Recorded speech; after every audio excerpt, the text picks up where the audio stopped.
Monteur de taureau de Marilyn Halverson. Chapitre 1er. Je suis assis à la table de la cuisine lorsque ma mère arrive. « Bonjour Lane, dit-elle en déposant son sac d'épicerie.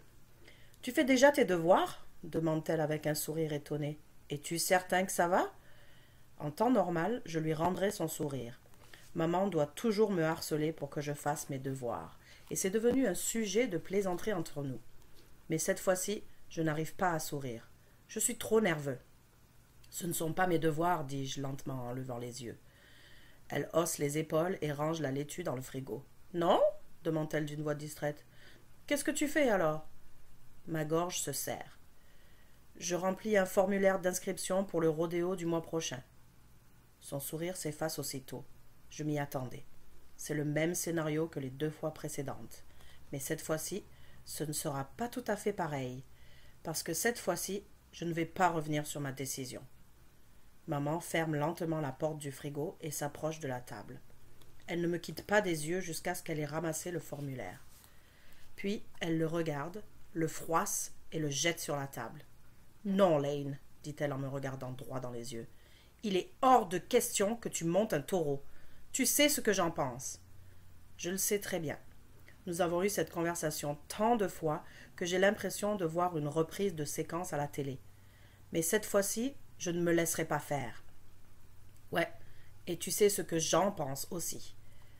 Ce que tu en penses m'est égal. J'ai vu un taureau tuer mon mari, et il n'est pas question que je risque d'en voir un tuer mon fils aussi. Je me lève si vite que je manque de renverser la table. « Voyons, maman, ça n'arrivera pas. »« En effet, interrompt-elle, parce que la réponse est non. » Elle attrape son manteau et se dirige vers la porte. C'est toujours comme ça que ça se termine. Elle a le dernier mot et elle s'éclipse. Mais je ne la laisserai pas faire cette fois-ci. « Tu ne peux pas m'en empêcher, dis-je d'une voix égale. Elle se retourne brusquement. Maman et moi n'avons pas que nos yeux bleus et nos cheveux blonds en commun. Nous avons aussi le même tempérament. Ses yeux lancent des éclairs, mais je ne lui laisse pas le temps de parler. « Donne-moi une chance, maman. J'ai presque 17 ans. » Elle se met à rire, mais son rire sonne faux. « Justement, Lane, presque. Encore 8 mois avant ton anniversaire. Et j'ai des nouvelles pour toi, ajoute-t-elle d'un ton sec. Tant que tu vivras dans cette maison, je peux t'en empêcher. Tu as intérêt à ne pas l'oublier. » Puisque c'est comme ça, dis-je lentement en la regardant des yeux.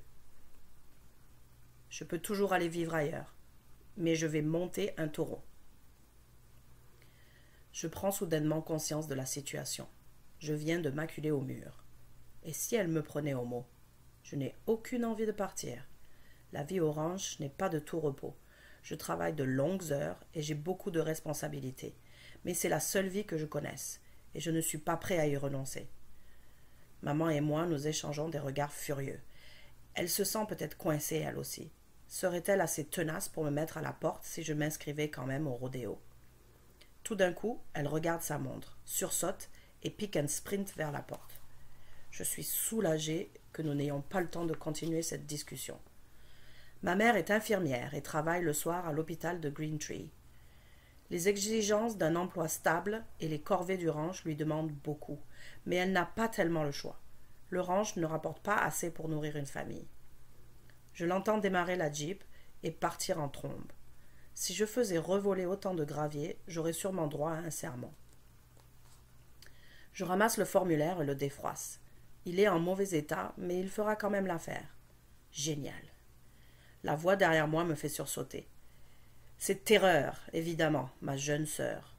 Son nom est Tara, mais il suffit de la connaître un peu pour comprendre d'où lui vient son surnom. Je ne savais pas qu'elle était dans la maison, mais je gage qu'elle n'a rien manqué de la scène avec maman.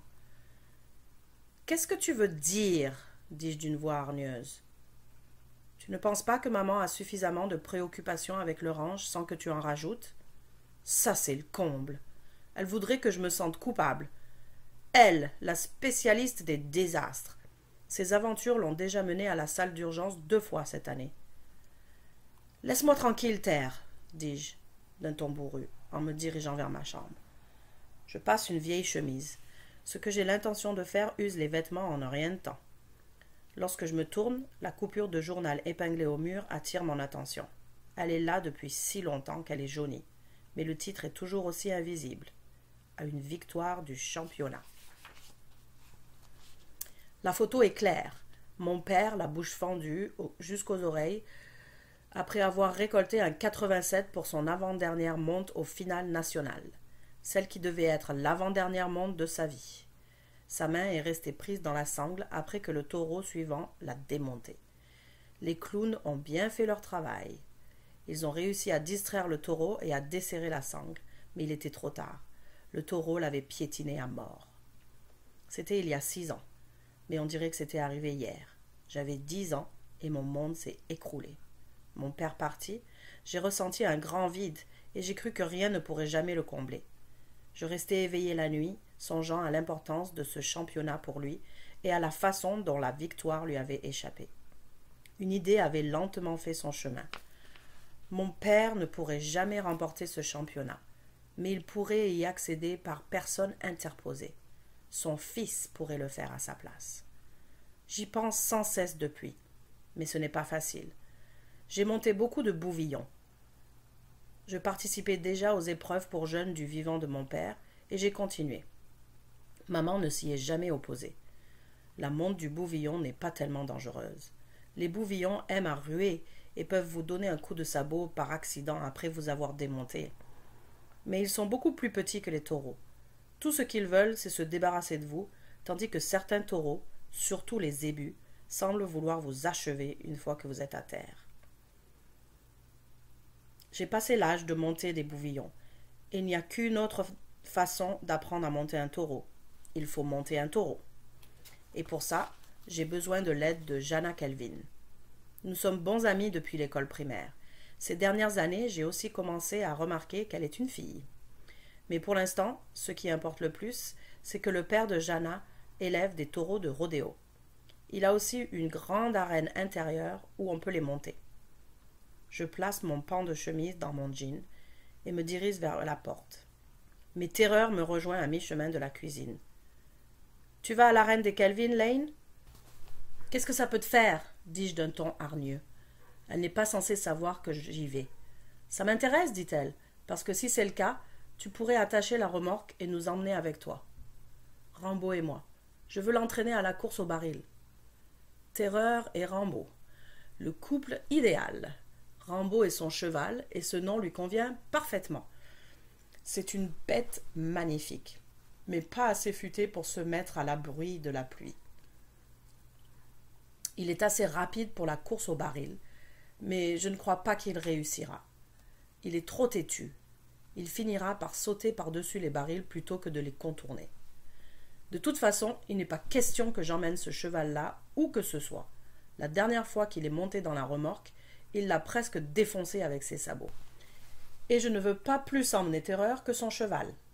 « Pourquoi est-ce que je t'emmènerai ?» dis-je. « M'as-tu déjà rendu service ?» Je suis peut-être un peu dur avec elle. Bien qu'elle ait le tempérament d'un pitbull, Terreur n'est pas mal pour une petite sœur. Elle m'a couvert plus d'une fois lorsque j'avais fait un coup dont ma mère ne devait pas être informée.